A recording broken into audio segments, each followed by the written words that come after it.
Hello everyone, I am Trigger Strifey of Blankshire Gamers. In today's video, we're talking about Dark Souls lore. Is Carim the Ring City? The reason why I'm asking this question is because I've played the DLC for Dark Souls 3, and it's been kind of interesting how many connections that are being placed in the Ring City. Now, because of this, I've connected some interesting reasons why Carim is the Ring City. The first reason that I'm going to talk about is the Carim Knights mourn and the Moaning Knight. The Carim Knights have a duty bestowed onto them to serve a single maiden, following a tradition created by the apostle Morn, in which he tended to one goddess alone. Egon was one of these Knights of Carim. He tends to the maiden Irina of Carim, and he bears the armor made in resemblance to Morn, which has a strikingly similar look to those of archdragons. It is said that the armor was made from a unique mineral resembling stone, created in the likeness of stone heads that lined a cathedral. This leads to some similar aspects found in the dragon head shields of the Ring Knights, both being made from stone and resembling a dragon head. Now, I did not find a cathedral lined with dragon heads in the Ring City, but I think it wouldn't be too far-fetched to say that there is one somewhere lined with the heads of archdragons as trophies of Gwyn's testament to defeating the archdragons in the Age of the Ancients. Another connection is an invader with the name of Moaning Knight invades you while near the shared grave. This enemy bears an exact resemblance to Egon. The Moaning Shield, which is specifically made for Egon, is being used by this Moaning Knight. This could only mean that it has to be Egon. He also stands as an obstacle right before the spears of the church, leading me to believe that once Irina was killed or became a firekeeper, his duty to one maiden was switched back to the only other maiden he could have ties to, which is Princess Filianor, to serve and protect her. I am allied to you for as long as you assure the girl's safety. And only for that long. What also helps this theory is that the location in which he invades you is an area surrounded by skeleton knights. I bring up this point because where you find Egon for the first time is near Irina's cell. On the way to free Irina from her cell, you fight, strangely enough, skeleton knights. These enemies seem out of place, so maybe they were placed there by Egon to ward off passerbys from getting to Irina? I'm not too sure about that one, but it's some food for thought. Now, the second reason I want to bring up involves these four things: Lautrec of Carim, Princess Filianor, Goddess Fina, and the meaning of Carim. Let's start with the meaning of Carim. It's very interesting. In Arabic, it is spelled Kareem. It means generous or noble, which generous can be interpreted as someone who is bestowed favor or an act of kindness. Now, the three people that this word favor connects with is Lautrec of Carim, Princess Filianor, and Fina. Now, Lautrec, the dastardly comical villain of the Dark Souls series, may not have been so bad as we thought. Bear with me though, I have my reasons as to why that may be. Lautrec of Carim wears the helm and armor of favor. He also wears the ring of favor, a testament to his devotion to Goddess Fina. Like previously said, Carim Knights serve one maiden or goddess. Lautrec may have took this too far and fell in love with the maiden he was devoted to. It says on the armor of favor, armor of the pitiable, embraced knight, depicts the affection of Goddess Fina. The face is crafted to depict the goddess's embrace, quite ignoring the fact that her love is in fact as fickle as the weather. We now know that Fina was very fickle with her love, so what could have been a moment where Lautrec had feelings for her could have been a very shallow moment on Fina's end.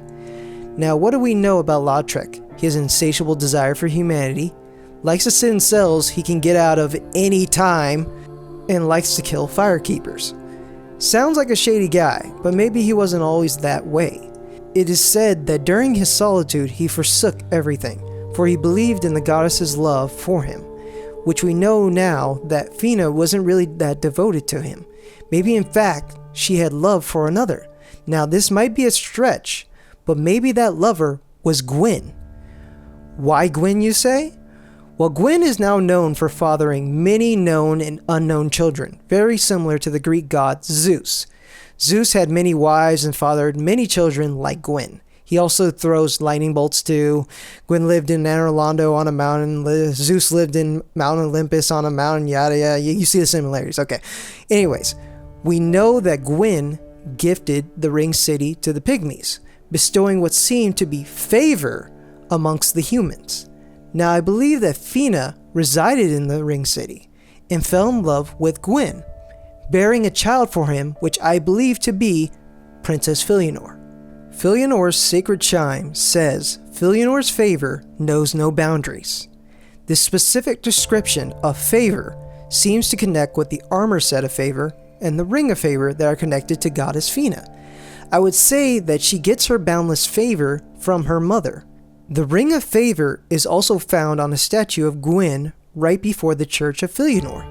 Maybe in fact these rings of favor were wedding rings of some sort that showed devotion to Fina, which if you go back to Dark Souls 1, when taking off the ring of favor, it breaks. It could be a reference to how it's taboo to take off your wedding ring in some cultures. With all that being said, what if Lautrec witnessed this, struggling with the inner turmoil of feeling betrayed by someone he loves so much he still loved her but could not devote himself to her anymore? So he forsook everything in his code, left Carim, and became a knight vengeful for what the fate the gods had bestowed on him, especially Gwyn, setting off to bring about his worst fear to usher in an age of dark. The best way he could probably come up with this was to kill the Firekeepers and acquire humanity, so that one day he could pay back Gwyn for what he'd done to him. Or maybe he always was just a really big. Now to reason number 3, the Purging Monument, Arster of Carim, and the Purging Stones. This is probably the biggest connection that I've made in the Ring City that could explain why it could be Carim. The Purging Stones are the secret treasure of Arster, the Earl of Carim. I speculate that Arster acquired these Purging Stones from the Purging Monument. Interestingly enough, he uses a spear, which is a common weapon of the spears of the church that reside in the Ring City. Now, the Purging Stone says, humans are helpless against curses and can only redirect their influence. The Purging Stone does not dispel curses, but receives them as a surrogate. The stone itself was once a person or some other being. The Purging Stones seem to have the ability to reset the hollowing of an undead, allowing them to regain some sense of their humanity before they became hollow. We see this when Lap reverts to Patches after reaching the Purging Monument, leading him to become his true shady self. This is further explained by the Emerald Herald in Dark Souls 2. For when the undead dies, it is never truly dead, but only one step closer to hollowing. Not all undead are hollows, but all hollows were once undead. Which makes me believe that a lot of things that are coming from Carim are very connected to the beginning of hollowing. Now, for my 4th point that I'm going to drive this home with is going back to Dark Souls 1. High up in the bell tower lies Oswald of Carim, a pardoner of the goddess Velka, an absolver of sin and a possessor of the Purging Stones. We can now speculate that it seems that people who come from Carim possess Purging Stones, which they probably acquired from the Purging Monument. Oswald also has the power to absolve sin, which leads me to believe that most things that came from Carim were powers to reset the curses and natural instincts of humans, abilities and items developed to help aid humans with the plague of the undead curse. Sounds a lot like these things would have been made in the Ring City, where the beginnings of humans started. Now we have to talk a little bit about Velka. Goddess of sin, she was not a friend of the gods. We know this, because in the painted world of Arimus in Dark Souls 1, most of Velka's relics were locked away in there. Crows, statues made in the image of Velka, and even the body of another pardoner to Velka. All these things were hidden away by the gods because they feared Velka would become a threat, especially Dark Sun Gwendolyn. There was even cut content where you joined a covenant under Velka to hunt down Gwendolyn's Blades of Darkmoon. Why am I explaining this? Because I believe Velka was a goddess in the Ring City, who allied herself with the humans, which against the gods' wishes caused her to be deemed unworthy and rogue. I believe she aided the humans in developing ways of fending off the curse and retaining their humanity.